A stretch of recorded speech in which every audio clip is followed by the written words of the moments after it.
What's up, YouTube? A lot of people are confused by the audio that I posted of Anthony Ramos interviewing Jason Velez. It is very hard to hear. I myself had to blast it on the TV loud as hell, and even still, it is difficult to hear. But we all know that Mary Murphy from Pix11 interviewed Jason, and this is what she says. And if you go to the Instagram page, you can see this for yourself. She says, I listened to the Anthony Ramos recording twice. I can tell you that I interviewed Jason Velez for an hour and 15 minutes. The phone recording with Anthony Ramos is not radically different from what Jason Velez told me. I presented clips from specific parts of my interview tonight that totaled 3 minutes and 12 seconds. Jason knew who some of Junior's friends were on Adam's Place, and so did other people. He was aware of a prior incident that Junior witnessed involving cars. He knew that Junior was stared down by a suspected gang member. He knows a lot about what goes on in the neighborhood. I feel it's important to say that Jason Velez did not tell me a different story than he told Mr. Ramos. So, if you watch Mary Murphy, a lot of times she says, I have to be so careful. I can't say, you know what I mean? Because there is a pending court case, and I guess she just doesn't want to put anything out there. And for those of you who did listen to the audio and say, well, somebody said to me behind the scenes, well, is this trying to make Junior look bad? Because what Jason basically is saying that is Junior's friends wanted him to join the gang, or Junior was supposed to join and become a member of Sunset. He also said that why him and Leandra are so close is because he saved Leandra's life from her older son, who I guess put hands on her. And I have heard about her older son. Somebody else told me that he was physically abusive towards Leandra.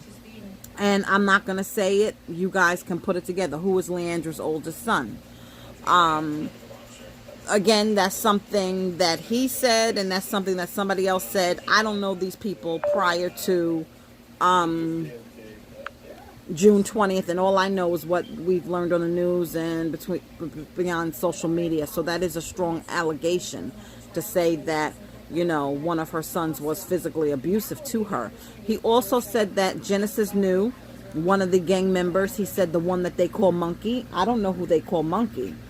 And that she was very intimate with him. And if you've watched that Telemundo interview with that Genevieve did with Leandra, I don't understand Spanish, but you can tell in the body language it seemed like it was a distance between her and Leandra, and you just can read the body language. And it was translated to me that Genesis says that's why she was so hurt. Like, why would you kill my brother? Now, who was that gang member? I have heard a whole bunch of different things. I've heard that it was Michael Sosa. I have heard that it was Jenko or whoever, the one who cut Junior's throat. I never can pronounce his name right. Okay, I'm sorry. You know, and he said he didn't see Junior going to Adam's Place. He figured Junior was headed that way, and he said that he seen him going up the street. And he went back inside his apartment building. He was with Junior from 10 after 10 to about almost 11:30. They were smoking weed. Again, we already know Junior smoked. We know he drank, and that doesn't mean that his death, you know, he should have died. Okay, my kids smoked as teenagers. A lot of teenagers smoke and drink and have sex. We already established that. So,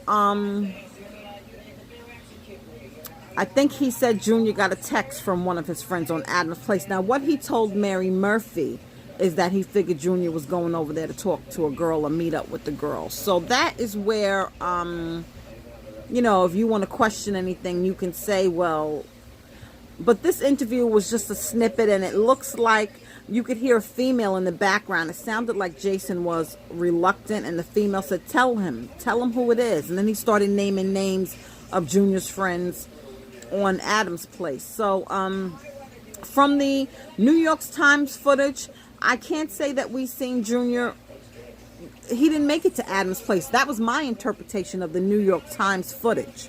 There are other people that said, oh yes, he was hanging out on Adam's place till 1 something in the morning. That doesn't make sense with the time stamp. So he seemed truthful to me. Someone said in the comments they don't like audio interviews because how do you know it could be fake? The voice sounds like the voice in Mary Murphy's interview, and she's saying that she listened to it twice, and he basically gave the same interview. Without her saying he gave the same interview, she's saying he gave the same interview.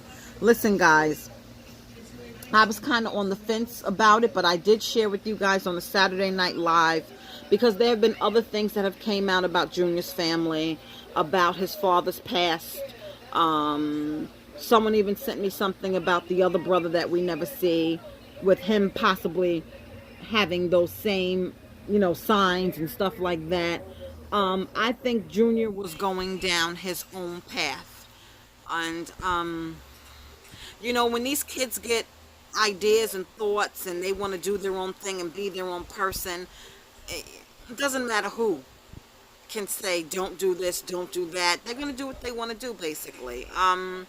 But someone did message me behind the scenes and said, is this purposely to make Junior look bad right before trial? Because isn't it strange this information is coming out right before trial, and now if they paint the picture that he was going to be a gang member, will the criminals get a lesser sentence? Anything is possible at this point, guys. Because I did question also, why did Jason come out now? Like, why talk now? I mean, June 20th was 3 months ago. Why are you talking now? Why do you want to clear your name now? So we all can look at this and comb through it with a fine-tooth comb and all see something different. There are some that's saying now they believe Jason. Then there's some that's saying they don't believe him. They still think he's lying. He's still hiding something. Also, I did hear that Jason was affiliated with the Trinitaros also. So we could go back and forth all day, guys. I guess, when you think you're getting a little bit closer and then you think about it, like this morning, I thought one way. I was like, okay, maybe I believe him. And then when you hear dialogue back and forth with different people, and then they point out something that maybe you missed, and you're like, wait a minute. So, guys, I don't know. I just wanted to share it with you, and I'm just on this Instagram page. And you don't have to have an Instagram account. If you type in the Google search engine, Feliz_Justice, if their page is public, it will let you look at it, and it doesn't take a lot to get an Instagram account either, guys. Okay, it doesn't take a lot. I personally like Instagram better than I do Facebook. That's just it. But I just wanted to clarify for those that were confused and they didn't know what was going on, and for those who really couldn't understand it, because it is very hard to hear. Okay, all right, I'll talk to you guys soon. And your girl look busted, but don't judge me. I'm just relaxing.